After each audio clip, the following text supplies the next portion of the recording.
Mga idol, kumusta po kayo? Samahan niyo po akong mag-steam ng isda.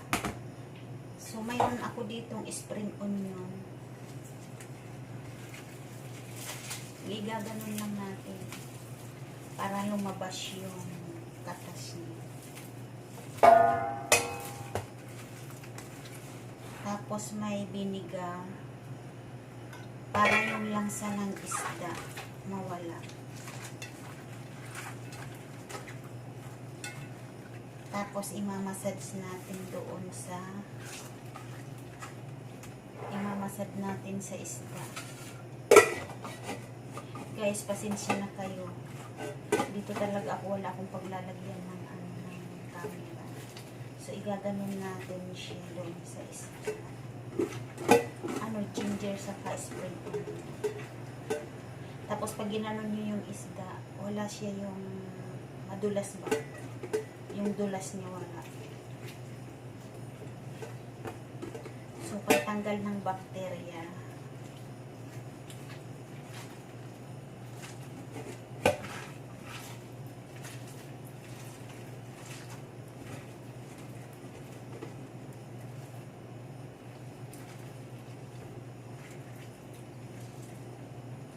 So, makinis na, diba? Saka yung niya, yung dulas wala.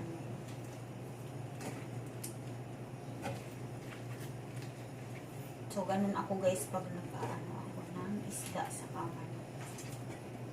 Dabis talaga yung gaganon natin. Para na dun. So, huhugasan ko na. Maano na siya guys. So, huhugasan ko na. So, ngayon idadry natin siya ng tissue. Hindi siya dito hiniwaan kasi may itlog siya. Tapos dito lang sa loob. So, ito dry natin. Kailangan pag in-steam ng salt, dry na dry yung isda para yung asin hindi matutunaw. Gustong gusto namin guys yung steam ng salt.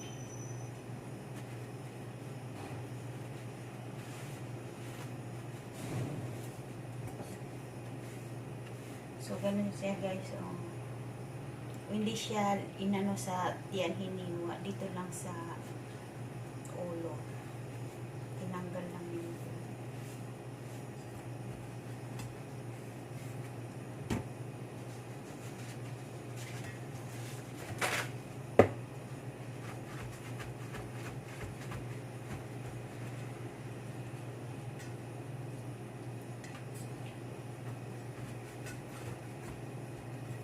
So, maglalagay na tayo ng asin sa kawali.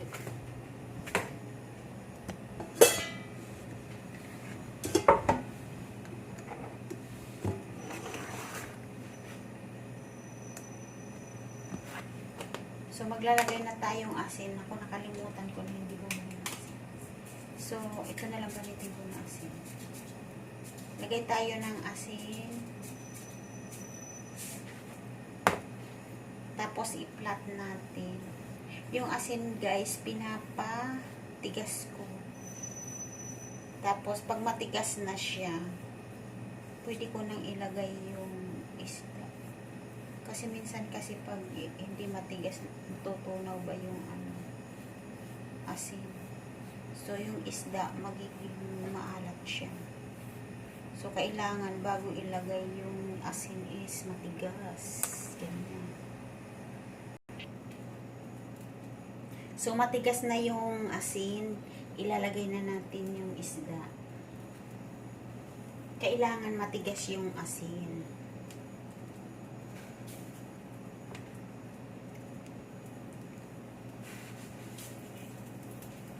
Tatakpan natin.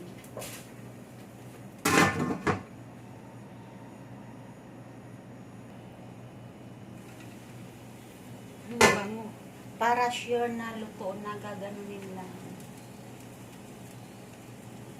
So, luto na siya. 5 minutes more.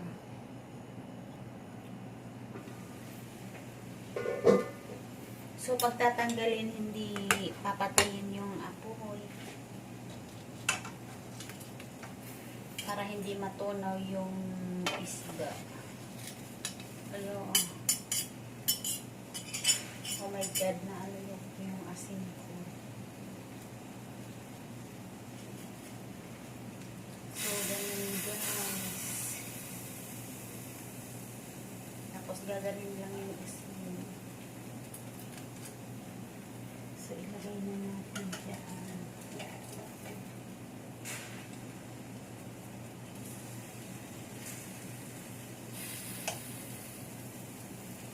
Tapos, ito gaganin. Kasi di ba hindi tayo naglagay ng isda sa asin.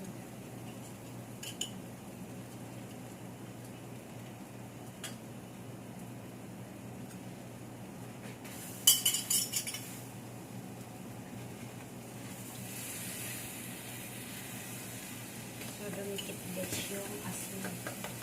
Pag maraming dumikit, ibig sabihin yung isda hindi dry na dry.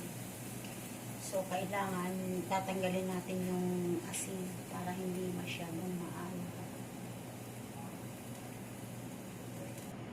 So, pag maraming asin dito sa isda, gaganunin lang natin. Kasi may balat naman itong isda. So, hindi siya masyadong maalat kasi yung balat na. So, tatanggalin lang natin, no? Nakakapit na asin.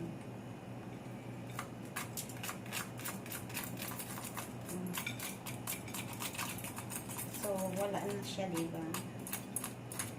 Ganun lang siya. Kasi matigas yung matigas yung asin. Guys, thank you for watching. Bye-bye. Love you po.